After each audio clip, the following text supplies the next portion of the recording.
ओम शांति। जीवन को पलटाने वाली इस अद्भुत कहानी में आप सभी का स्वागत है। इससे पहले कि हम इस कहानी को शुरू करें, मैं कुछ शब्दों में अपना अनुभव सुनाना चाहूँगी। कुछ दिन पहले जब दीदी का फ़ोन आया था और दीदी ने बोला कि ब्रह्मा बाबा की जीवन कहानी सुनानी है, उसे वीडियो रिकॉर्डिंग करके ऐसे। जब मैंने देखा कि इतना सब कुछ है, इतना बड़ा चैप्टर है, 40-40 पेज है, उसे लर्न करके बोलना है, तो फिर मैंने तो मना कर दिया क्योंकि इतना सब कुछ था। तो टेंशन आने लगा कि इतना सब कुछ कैसे करेंगे।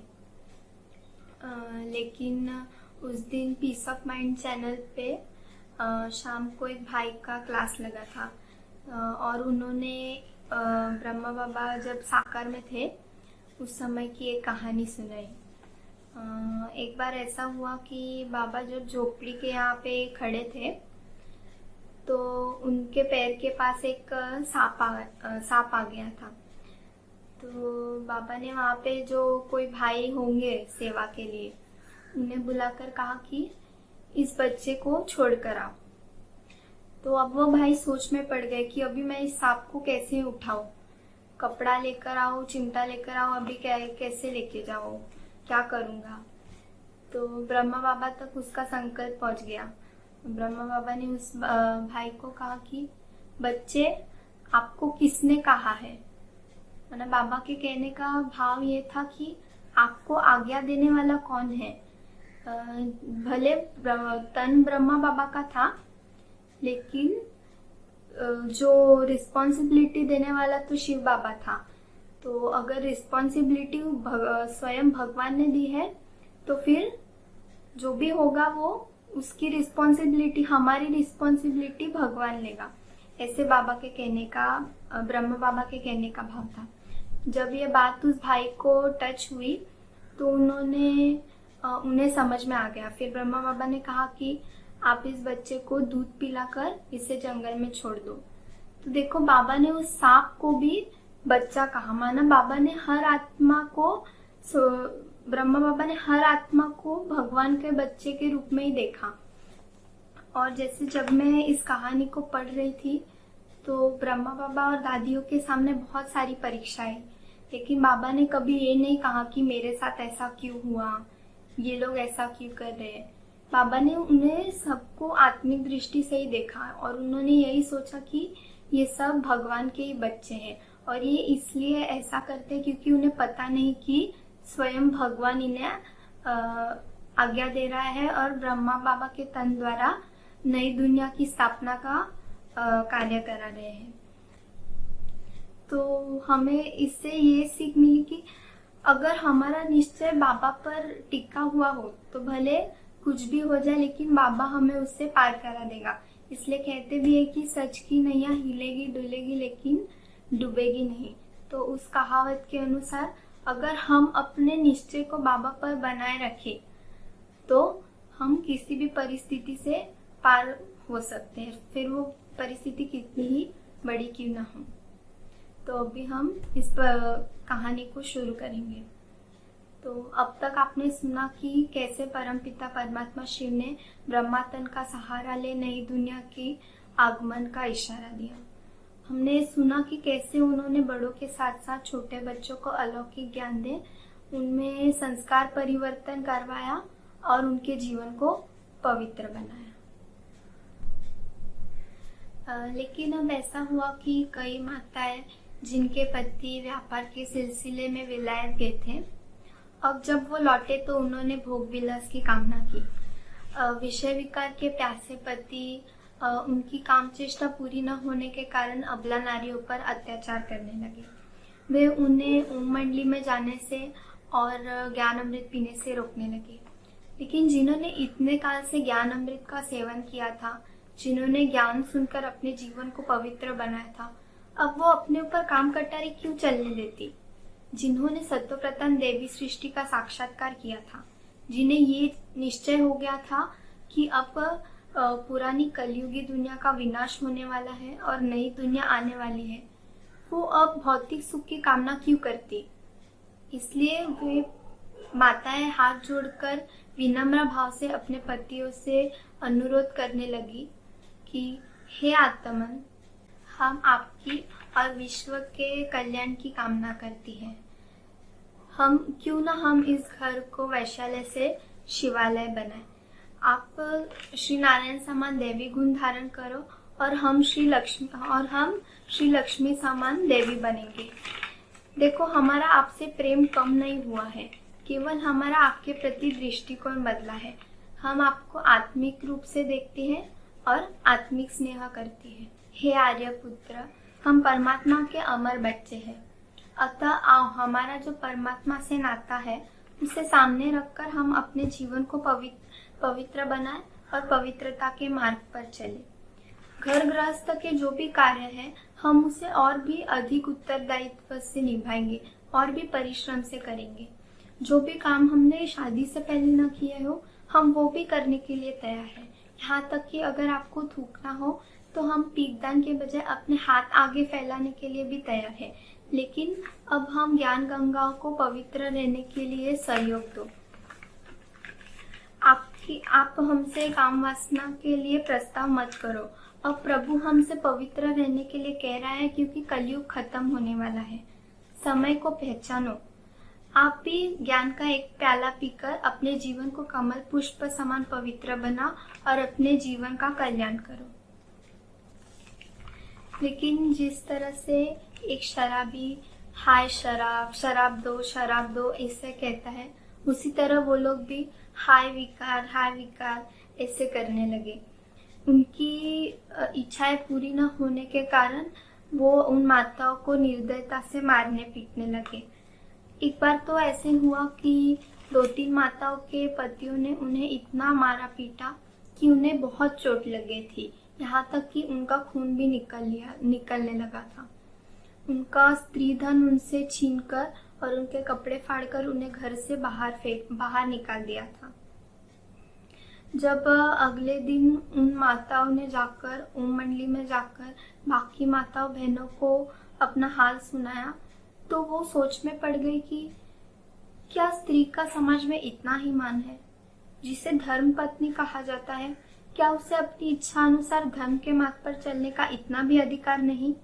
जिसे अर्धांगिनी का टाइटल दिया जाता है, क्या उसके साथ व्यवहारिक जीवन में पशु की तरह व्यवहार क्यों किया जाता है। जब उन्होंने देखा कि ऐसा सब कुछ हो रहा है तो उनका मन टूट गया और उन्होंने स्वयं ही संकल्प कर लिया कि अब हम पवित्र जीवन जिएंगे। इसमें बाबा क्या करते हैं?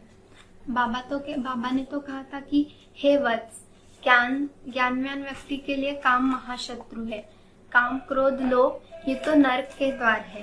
इसलिए ये वाक्य सुनने के बाद उन माताओं ने अपनी इच्छा से पवित्र रहने का निर्णय लिया था।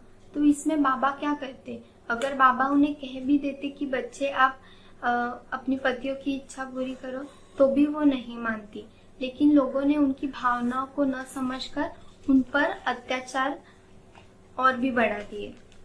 उन कामातुर पतियों की तो बात छोड़ो, उनके माता पिता और बुजुर्गों ने भी अपने धर्म शर्म को छोड़कर उन माताओं से कहने लगे कि आप अपनी पतियों की इच्छाओं को पूरी करो। इतना ही नहीं, बल्कि उन्होंने एक कमेटी बनाई और पंचायत को लेकर ब्रह्मा बाबा के पास पहुंच गए। वो बाबा से कहने लगे कि आप इन माताओं से कह दो कि ये काम वासना को और उनकी पतियों की इच्छाओं को पूरी करें। उन्होंने बाबा के सामने ऐसी 3 महिलाओं का मामला रखा जिनके पति विलायत से लौटे थे। वो पति बहुत शराब पीने वाले और कबाब खाने वाले थे और उनकी इच्छाएं पूरी न होने के कारण उन्होंने उन माताओं पर बहुत जुल्म किया था। एक पति ने तो न्यायालय में मुकदमा भी शुरू कर दिया था। इस अत्याचार की सीन में तभी बहुत चर्चा हुई। उस मामले को लेकर पंचायत के लोग बोले कि बाबा आप इनसे कह दो विषय भोग करे। लेकिन बाबा ने कहा कि मैं तो ज्ञान अमृत पिलाता हूँ, मैं इन्हें कैसे कह सकता हूँ कि ये विषय विकार में डूबे। काम को तो गीता में नरक का द्वार कहा गया है। उस विकार के लिए मैं इन्हें आज्ञा, सुझाव या अनुमति देने वाला कौन होता हूँ? मेरी अपनी बेटी भी ब्रह्मचर्य के व्रत का पालन करती है। मैं तो स्वयं आश्चर्यचकित हूँ कि इन्हें, मुझे और हम सबको आज्ञा देने वाला कौन है। इन्हें तो बड़ों का कहना मानना चाहिए, लेकिन ये नहीं मानती। क्यों? क्योंकि ये स्वयं भी उस परमात्मा की आज्ञा से बंधी हुई है। बाबा ने कहा कि मैं तो इन आत्माओं का सेवक हूँ, मैं तो प्रभु के सेवा के निमित्त बना हुआ हूँ, मैं इन्हें कैसे आज्ञा दे सकता हूँ? आज्ञा देने वाला तो कोई और है, मैं तो स्वयं आज्ञा की पालना कर रहा हूँ। अतः उन लोगों को इतनी दृढ़ता से ब्रह्मचर्य का पालन करता देख लोगों में हलचल मच गई। उन्होंने ऐसा सत्संग कभी नहीं देखा था, इसलिए वो सोचने लगे कि अगर ऐसा ही चलता रहा तो संसार आगे कैसे बढ़ेगा।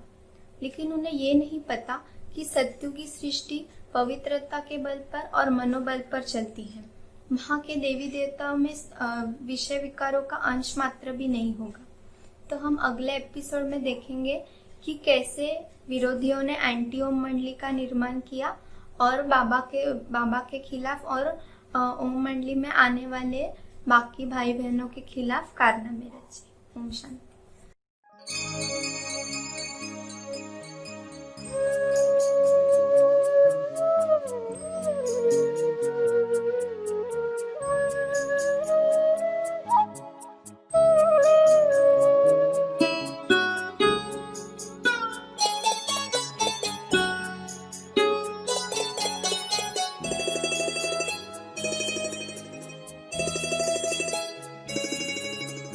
जीवन के दाता, सांसों के स्वामी, ये नैया की पतवार तुमको है अर्पण।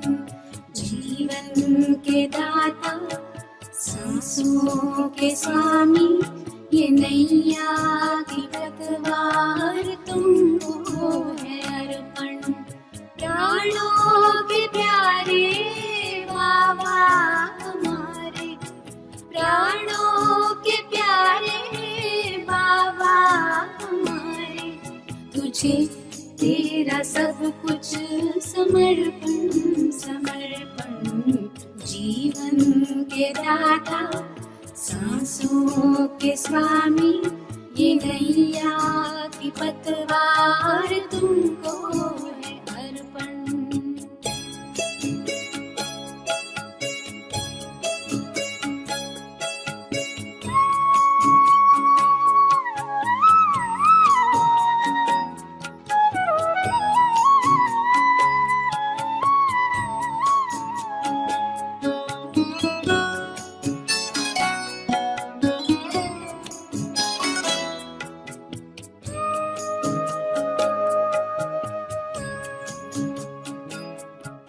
सदा के साथी, सच्चे सहारे, तेरे थे, तेरे हैं, तेरे ही रहेंगे। तुम्हारी ही श्रीमत पे चलते रहेंगे, कहेंगे जो भी हम वो करते रहेंगे।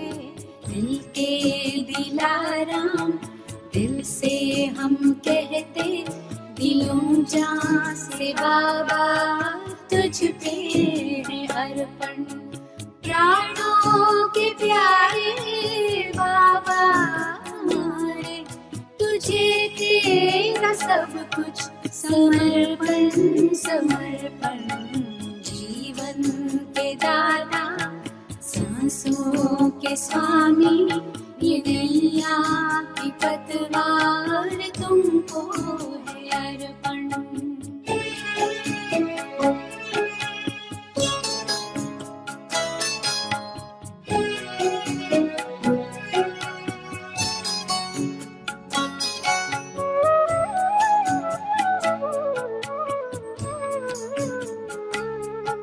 नहीं पास अपने है देने के काबिल, दाता विधाता को क्या दे सकेंगे। किए तूने हम पर है एहसान इतने, कि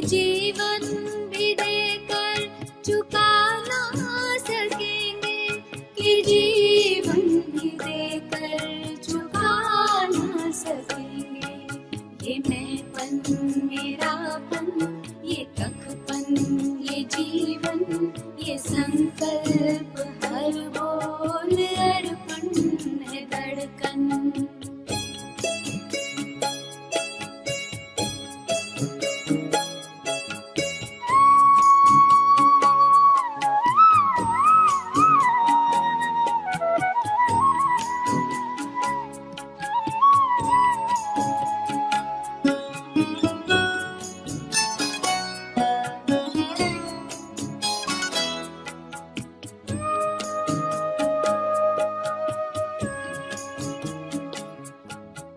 तू आश विश्वास बल है भरोसा, तू बाबा संसार साकार सपना।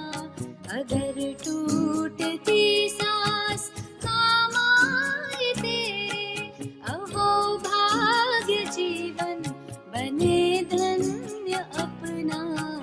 यही एक अरमा है दिल में हमारे, कि हम में दिखे तू बने सदर्पण।